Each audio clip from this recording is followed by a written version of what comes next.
Ketika dukun dan ahli Feng Shui Korea harus berhadapan dengan iblis samurai Jepang demi menyelamatkan keturunan keluarga kaya. Inilah film Exuma. 첩장이란요. 저게 대체 뭡니까? 여시아문 일십을 설고 오신명 제인질병 토액경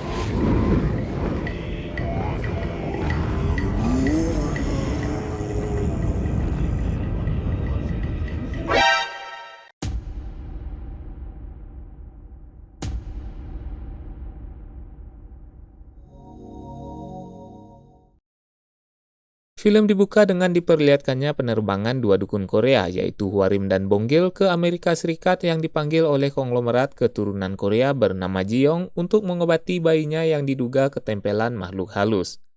천존한 신중구령 하불 소지에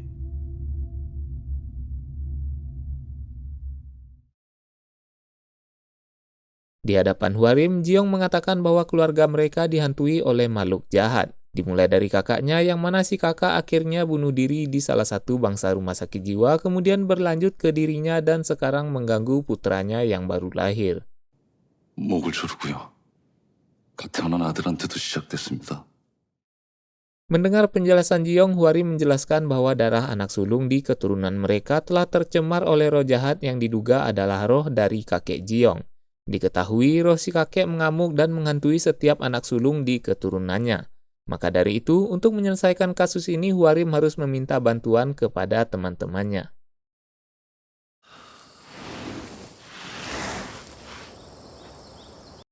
Sementara itu di Korea, kedua teman Hwarim yang merupakan seorang ahli Feng Shui bernama Tuan Kim dan asistennya Yeong-geun membongkar makam ibu dari seorang pengusaha kaya karena dihantui oleh roh sang nenek. Kemudian diketahuilah bahwa alasan sang nenek menghantui keturunannya lantaran cucunya masih menyimpan gigi si nenek hanya demi dijadikan kenang-kenangan.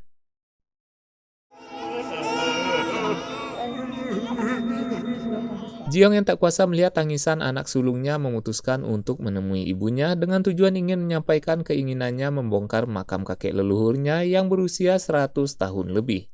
Meski sang ibu tidak menyetujuinya, Ji-young tetap memutuskan untuk membongkar makam kakeknya itu karena sebagai anak laki-laki sulung yang masih hidup, ia secara tidak langsung berhak mengambil keputusan di keluarga bangsawan ini. Ia pun kemudian terbang ke Korea dengan maksud meminta bantuan kepada Hwarim dan kawan-kawan untuk membongkar makam si kakek dan mengkremasinya. Pada saat ini, Ji-young meminta Tuan Kim untuk melakukannya dengan cepat karena saudara dan pihak keluarganya tidak setuju dengan keputusan Ji-young mengkremasi jasad leluhur mereka. Dengan perasaan kurang enak, Tuan Kim meminta Ji-young membawa mereka ke makam si kakek untuk meninjau makam itu sebelum ia menerima tawaran ini.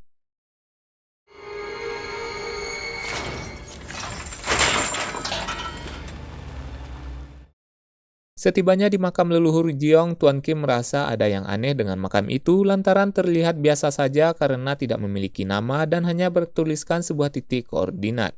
Penasaran dengan semua keanehan ini, Tuan Kim menanyakan siapa yang memberikan petak makam ini untuk kakek Ji-young.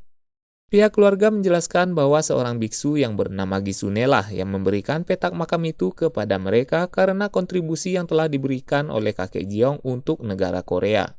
Selain itu, alasan kenapa nisannya dibiarkan polos agar tidak mencolok untuk menghindari perampok makam yang merajalela di Korea waktu itu.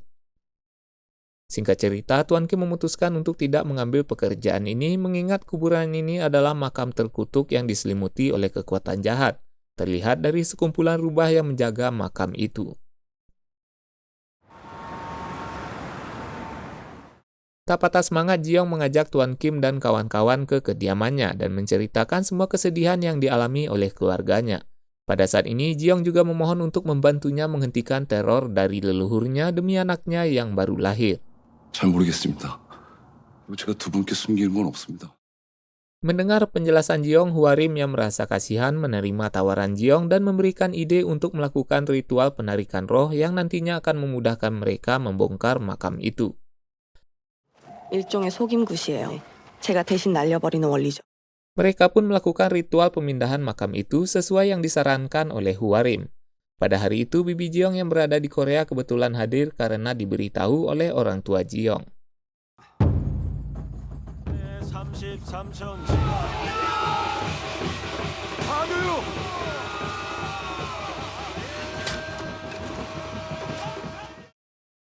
Setelah berhasil menemukan peti sang kakek, mereka membawa peti itu untuk segera dikremasi. Akan tetapi, seorang penggali kubur tak sengaja menemukan ular berkepala manusia dan memenggal ular itu.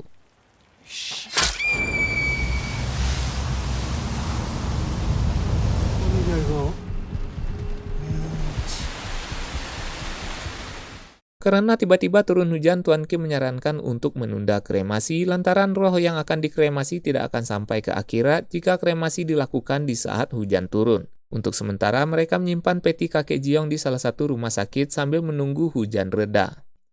Selama di rumah sakit, Bibi Jiong yang tak setuju dengan kremasi ini menyarankan untuk memindahkan peti ayahnya ke kuburan keluarga mereka. Namun Jiong menolak dan tetap ingin mengkremasi peti sang kakek. Setelah menitipkan peti ke rumah sakit, Tuan Kim pergi ke kuil Bogu yang tak sengaja ia lihat ketika menuju ke lokasi pemakaman tadi dengan tujuan ingin mengetahui informasi tentang Biksu Gisune dan rumor tentang makam terkutuk yang sedang ia tangani.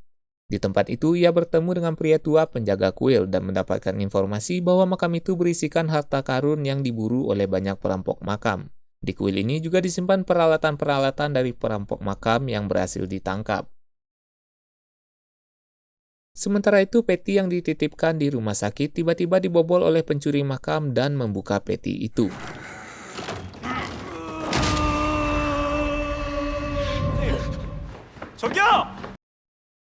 Warim menjelaskan bahwa sesuatu yang jahat telah keluar dari peti itu dan menabraknya. Warim meyakini bahwa kekuatan jahat itu adalah roh si kakek yang terbebas ketika petinya dibuka dan ingin membunuh semua keturunannya.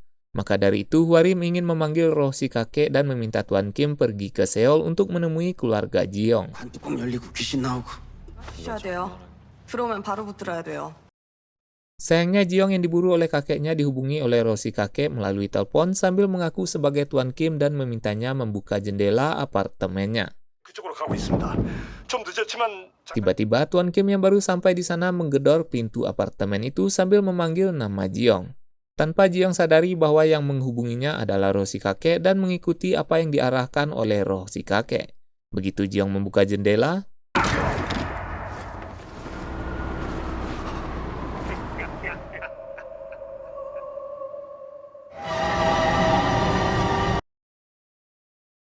dengan terpaksa Tuan Kim meminta petugas apartemen membuka paksa pintu apartemen itu dan ternyata Jiong telah dirasuki oleh roh si kakek. 장하도다 반도의 청춘들이여, 전진하라 황국의 아들들이여.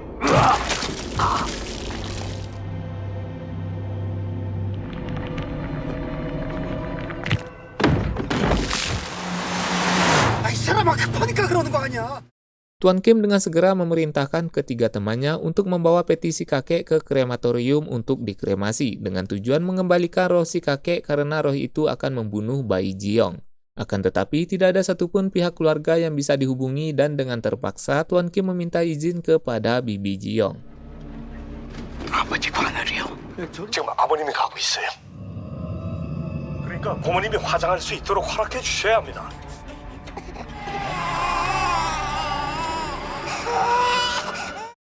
Singkat cerita, akhirnya Bibi Jiong mengizinkan Tuan Kim mengkremasi peti ayahnya dan nyawa bayi kecil ini berhasil selamat.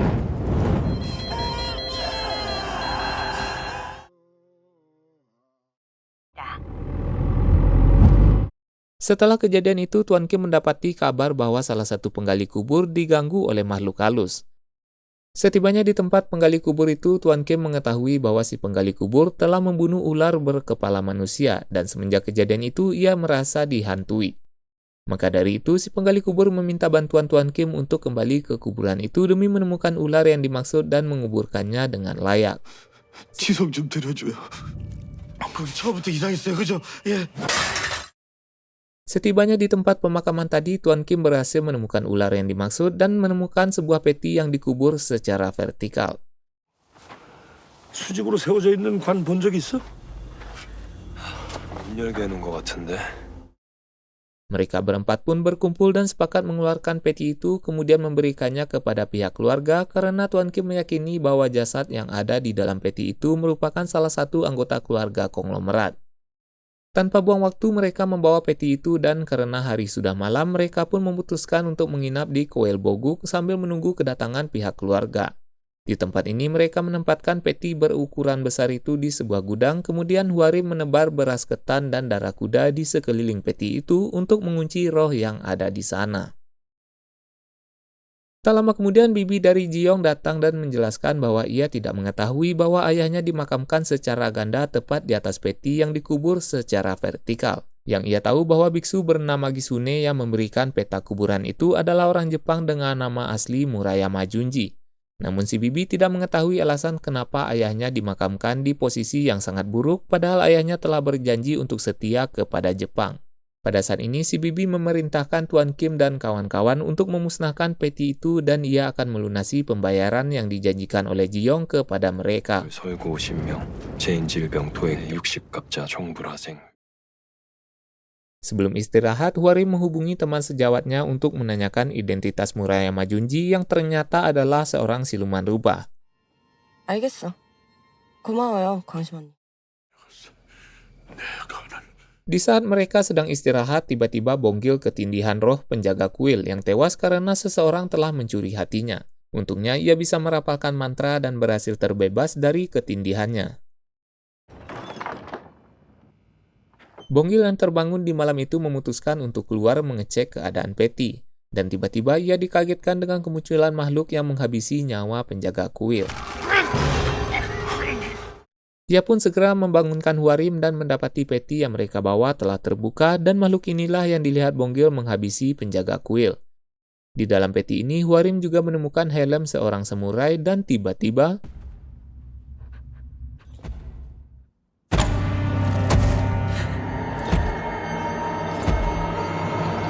Washi no hoshi kabuto o tori ni kita noじゃ。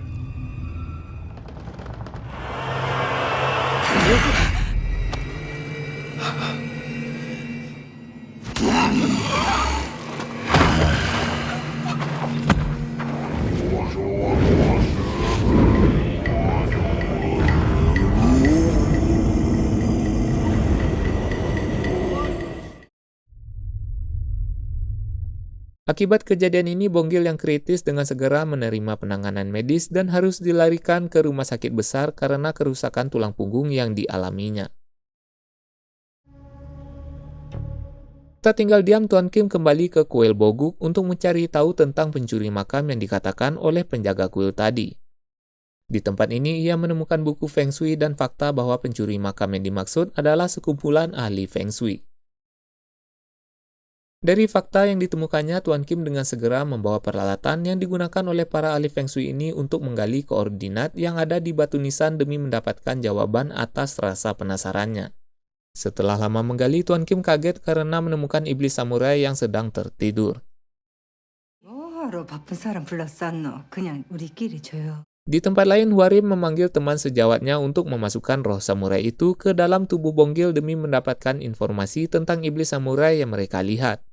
Dari informasi ini diketahuilah bahwa iblis yang menjadi majikan dari roh yang merasuki Bonggil ini adalah iblis jenderal samurai Jepang yang telah membunuh 10.000 pasukan Korea seorang diri. Dan iblis inilah yang menjaga pasak besi yang ada di koordinat itu. 돌아갔다는 얘긴데.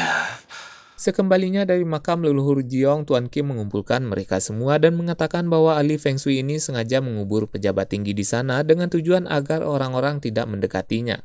Dengan maksud melindungi pasak besi yang dibuat oleh Jepang sebagai pembatas antara Korea Utara dan Korea Selatan. Singkat cerita, mereka ingin mencabut pasak besi yang dijaga oleh iblis itu untuk menggabungkan Korea Utara dan Korea Selatan sekaligus menyembuhkan Bonggil. Akan tetapi, iblis Jepang ini tidak bisa dilenyapkan begitu saja dan iblis ini tidak segan-segan membunuh siapapun yang menghancurkan situs ini. Mereka pun mengatur rencana di mana Hwarim mengalihkan perhatian iblis ini, sementara Tuan Kim dan asistennya berusaha menggali makam itu untuk menemukan pasak yang dimaksud. Setibanya di makam, Tuan Kim segera menyebarkan ikan untuk memancing iblis itu ke pohon tua yang berada di bukit itu agar Hwarim bisa berpura-pura menjadi siluman penunggu pohon tua.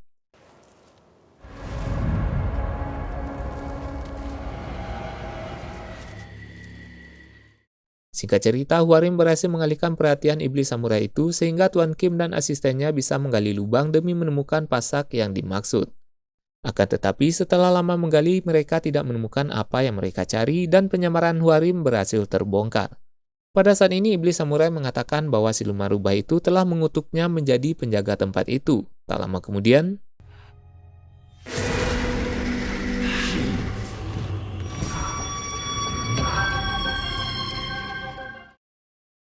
iblis itu pun kembali ke koordinat pasak yang digali oleh Tuan Kim. 불이다. 그곳을 지키는 불. Hwarim mencoba untuk menolong Tuan Kim dengan menyiram si iblis dengan darah kuda yang membuat iblis itu kepanasan dan melepaskan Tuan Kim. Namun sayangnya iblis itu malah menangkap Hwarim dan Yeonggeun kemudian memperlihatkan kepada mereka awal mula ia dikutuk dan dimakamkan di tempat itu.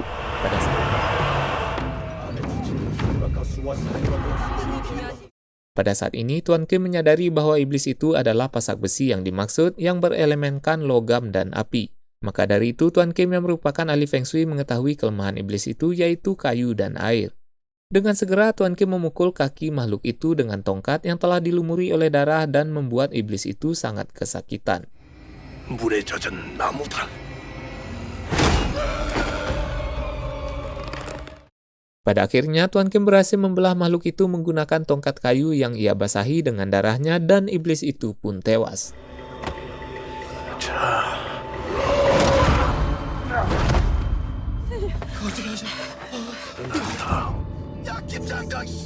Setelah kejadian itu, Tuan Kim untungnya berhasil selamat dan mereka semua menjalani kehidupan masing-masing secara normal. Pada akhirnya, mereka berkumpul kembali di pernikahan anak Tuan Kim dan film pun tamat.